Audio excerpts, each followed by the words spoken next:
ഇന്ന് നമുക്ക് പപ്പടം വെച്ചിട്ട് ചെയ്യാൻ പറ്റുന്ന ഈസി ആയിട്ടുള്ള റെസിപ്പിയാണ് ഞാൻ കാണിച്ചു തരാനായിട്ട് പോകുന്നത്. അപ്പോൾ അതിന് വേണ്ടി നമുക്ക് ആദ്യം പപ്പടം വേണം. പപ്പടം ചെറിയ പീസാക്കി ഒന്ന് കട്ട് ചെയ്തെടുക്കാമേ. ഞാൻ ഇപ്പോൾ ഒരു 4 പപ്പടം കുഞ്ഞായിട്ടൊന്ന് കട്ട് ചെയ്തെടുത്തിട്ടുണ്ട്. ഇനി നമുക്കൊരു പാൻ ചൂടാക്കി അതിലേക്ക് ഓയിൽ ഒഴിച്ചെടുത്ത് ഓയിൽ നന്നായിട്ട് ചൂടായി വരുന്ന സമയത്ത് പപ്പടം നമുക്കൊന്ന് വറുത്തെടുക്കണേ. അപ്പോൾ കുഞ്ഞ് പീസാക്കി വറക്കുന്നതാണ് ഏറ്റവും നല്ലത്.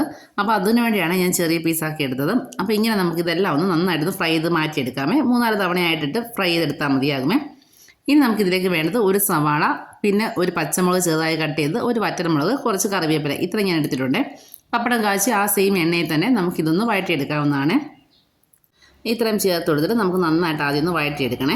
ഇനി ഇതിലേക്ക് നമുക്ക് ആവശ്യത്തിനുള്ള ഉപ്പും കൂടെ ചേർത്ത് കൊടുക്കാവുന്നതാണ്. പിന്നെ പപ്പടത്തിൽ ഓൾറെഡി ഉപ്പുണ്ടെന്ന് അറിയാമല്ലോ, അപ്പോൾ അതുകൊണ്ട് അതനുസരിച്ച് നമുക്ക് ഉപ്പ് ചേർത്ത് കൊടുക്കാം. ഒന്ന് വഴറ്റിയതിന് ശേഷം അതിലേക്ക് ഒരു 1/4 ടീസ്പൂൺ മഞ്ഞൾപ്പൊടിയും ചേർത്ത് കൊടുത്തിട്ട് പച്ചമണം മാറുന്നവരെ നന്നായിട്ടൊന്ന് വഴറ്റിയെടുക്കാം. പിന്നെ കളറിന് വേണ്ടി ഞാൻ ഇതിലേക്ക് ഒരു 1/4 ടീസ്പൂൺ കാശ്മീരി ചില്ലി പൗഡറും ചേർക്കുന്നുണ്ട്. അതും ചേർത്തൊന്ന് വഴറ്റിയെടുത്തു.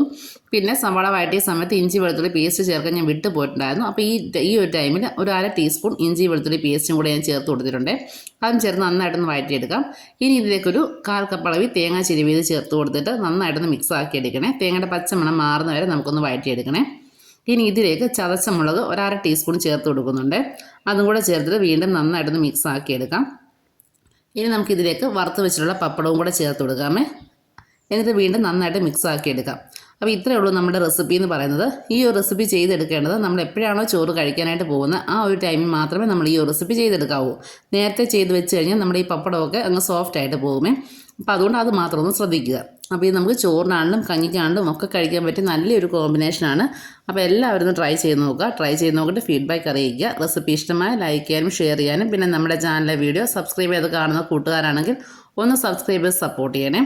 സബ്സ്ക്രൈബ് ചെയ്യുമ്പോൾ തൊട്ടടുത്തുള്ള ബെല്ലൈക്കൻ ഓൾ എന്ന ഓപ്ഷൻ എനേബിൾ ചെയ്യാൻ മറക്കരുത്. അപ്പോൾ മാത്രമേ ഞാൻ വീഡിയോ ഇടുന്ന സമയത്ത് നിങ്ങളുടെ ഫോണിൽ നോട്ടിഫിക്കേഷൻ കിട്ടുകയുള്ളൂ.